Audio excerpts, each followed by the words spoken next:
संस्कृत साहित्य में मानवता और ज्ञान का ऐसा ही दिव्य दर्शन है जो किसी को भी आकर्षित कर सकता है। हाल ही में मुझे कई ऐसे लोगों के बारे में जानने को मिला जो विदेशों में संस्कृत पढ़ाने का प्रेरक कार्य कर रहे हैं। ऐसे एक व्यक्ति हैं श्रीमान रटगर कॉर्टेनहॉर्स्ट, जो आयरलैंड में संस्कृत के जाने माने विद्वान और शिक्षक हैं और वहाँ के बच्चों को संस्कृत पढ़ाते हैं। इधर हमारे यहाँ पूरब में भारत और थाईलैंड के बीच सांस्कृतिक संबंधों की मजबूती में संस्कृत भाषा की भी एक अहम भूमिका है। डॉक्टर चिरापत प्रपंड विद्या और डॉक्टर कुसुमा रक्षामणि, ये दोनों थाईलैंड में संस्कृत भाषा के प्रचार प्रसार में बहुत महत्वपूर्ण भूमिका निभा रहे हैं। उन्होंने थाई और संस्कृत भाषा में तुलनात्मक साहित्य की रचना भी की है। ऐसे ही एक प्रोफेसर हैं श्रीमान बोरिस जाखरिन, रशिया में मॉस्को स्टेट यूनिवर्सिटी में ये संस्कृत पढ़ाते हैं। उन्होंने कई शोध पत्र और पुस्तकें प्रकाशित की हैं। उन्होंने कई पुस्तकों का संस्कृत से रूसी भाषा में अनुवाद भी किया है। इसी तरह सिडनी संस्कृत स्कूल ऑस्ट्रेलिया के उन प्रमुख संस्थानों में से एक है जहां विद्यार्थियों को संस्कृत भाषा पढ़ाई जाती है। ये स्कूल बच्चों के लिए संस्कृत ग्रामर कैंप, संस्कृत नाटक और संस्कृत दिवस जैसे कार्यक्रमों का भी आयोजन करते हैं। साथियों, हाल के दिनों में जो प्रयास हुए हैं उनसे संस्कृत को लेकर एक नई जागरूकता आई है। अब समय है कि इस दिशा में हम अपने प्रयास और बढ़ाएं।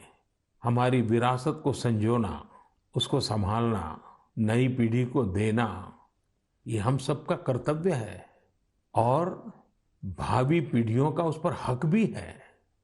अब समय है इन कामों के लिए भी सबका प्रयास ज्यादा बढ़े। साथियों, अगर आप इस तरह के प्रयास में जुटे ऐसे किसी भी व्यक्ति को जानते हैं, ऐसी किसी जानकारी आपके पास है, तो कृपया #सेलिब्रेटिंग संस्कृत के साथ सोशल मीडिया पर उनसे संबंधित जानकारी जरूर साझा करें। मेरे प्यारे देशवासियों, अगले कुछ दिनों में ही विश्वकर्मा जयंती भी आने वाली है। भगवान विश्वकर्मा को हमारे यहाँ विश्व की सृजन शक्ति का प्रतीक माना गया है। जो भी अपने कौशल्य से किसी वस्तु का निर्माण करता है, सृजन करता है, चाहे वो सिलाई कढ़ाई हो, सॉफ्टवेयर हो या फिर सैटेलाइट, ये सब भगवान विश्वकर्मा का प्रकटीकरण है। दुनिया में भले स्किल की पहचान आज नए तरीके से हो रही है, लेकिन हमारे ऋषियों ने तो हजारों सालों से स्किल और स्केल पर बल दिया है। उन्होंने स्किल को, हुनर को, कौशल को आस्था से जोड़कर हमारे जीवन दर्शन का हिस्सा बना दिया है। हमारे वेदों ने भी कई सूक्त भगवान विश्वकर्मा को समर्पित किए हैं। सृष्टि की जितनी भी बड़ी रचनाएं हैं, जो भी नए और बड़े काम हुए हैं, हमारे शास्त्रों में उनका श्रेय भगवान विश्वकर्मा को ही दिया गया है। ये एक तरह से इस बात का प्रतीक है कि संसार में जो कुछ भी डेवलपमेंट और इनोवेशन होता है वो स्किल्स के जरिए ही होता है। भगवान विश्वकर्मा की जयंती और उनकी पूजा के पीछे यही भाव है। और हमारे शास्त्रों में ये भी कहा गया है, विश्वम कृतस्नम कर्म व्यापारो यस्य सह विश्वकर्मा, अर्थात जो सृष्टि और निर्माण से जुड़े सभी कर्म करता है वह विश्वकर्मा है। हमारे शास्त्रों की नजर में हमारे आसपास निर्माण और सृजन में जुटे जितने भी स्किल हुनरमंद लोग हैं, वो भगवान विश्वकर्मा की विरासत है। इनके बिना हम अपने जीवन की कल्पना भी नहीं कर सकते। आप सोचकर देखिए, आपके घर में बिजली की कुछ दिक्कत आ जाए और आपका कोई इलेक्ट्रिशियन ना मिले तो क्या होगा? आपके सामने कितनी बड़ी परेशानी आ जाएगी। हमारा जीवन ऐसे ही अनेकों स्किल लोगों की वजह से चलता है। आप अपने आसपास देखिए, लोहे का काम करने वाले हो, मिट्टी के बर्तन बनाने वाले हो, लकड़ी का सामान बनाने वाले हो, बिजली का काम करने वाले हो, घरों में पेंट करने वाले हो, सफाई कर्मी हो या फिर मोबाइल लैपटॉप का रिपेयर करने वाले, ये सभी साथी अपनी स्किल की वजह से ही जाने जाते हैं। आधुनिक स्वरूप में ये भी विश्वकर्मा ही है।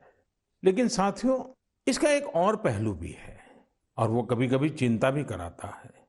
जिस देश में, जहाँ की संस्कृति में, परंपरा में, सोच में हुनर को, स्किल मैन पावर को भगवान विश्वकर्मा के साथ जोड़ दिया गया हो, वहाँ स्थितियां कैसे बदल गई। एक समय हमारे पारिवारिक जीवन, सामाजिक जीवन, राष्ट्र जीवन पर कौशल्य का बहुत बड़ा प्रभाव रहता था।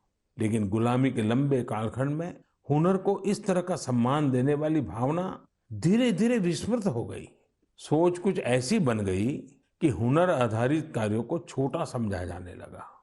और अब आज देखिए, पूरी दुनिया सबसे ज्यादा हुनर यानी स्किल पर ही बल दे रही है। भगवान विश्वकर्मा की पूजा भी सिर्फ औपचारिकताओं से पूरी नहीं होगी। हमें हुनर को सम्मान देना होगा। हुनरमंद होने के लिए मेहनत करनी होगी। हुनरमंद होने का गर्व होना चाहिए। जब हम कुछ न कुछ नया करें, कुछ इनोवेट करें, कुछ ऐसा सृजित करें जिससे समाज का हित हो, लोगों का जीवन आसान बने, तब हमारी विश्वकर्मा पूजा सार्थक होगी। आज दुनिया में स्किल्ड लोगों के लिए अवसरों की कमी नहीं है। प्रगति के कितने सारे रास्ते आज स्किल्स से तैयार हो रहे हैं। तो आइए इस बार हम भगवान विश्वकर्मा की पूजा पर आस्था के साथ साथ उनके संदेश को भी अपनाने का संकल्प करें।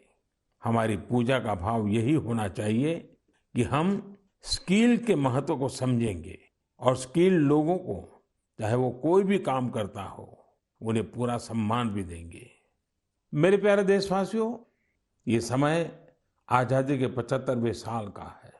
इस साल तो हमें हर दिन नए संकल्प लेने हैं, नया सोचना है और कुछ नया करने का अपना जज्बा बढ़ाना है। हमारा भारत जब आजादी के 100 साल पूरे करेगा, तब हमारे ये संकल्प ही उसकी सफलता की बुनियाद में नजर आएंगे। इसलिए हमें ये मौका जाने नहीं देना है।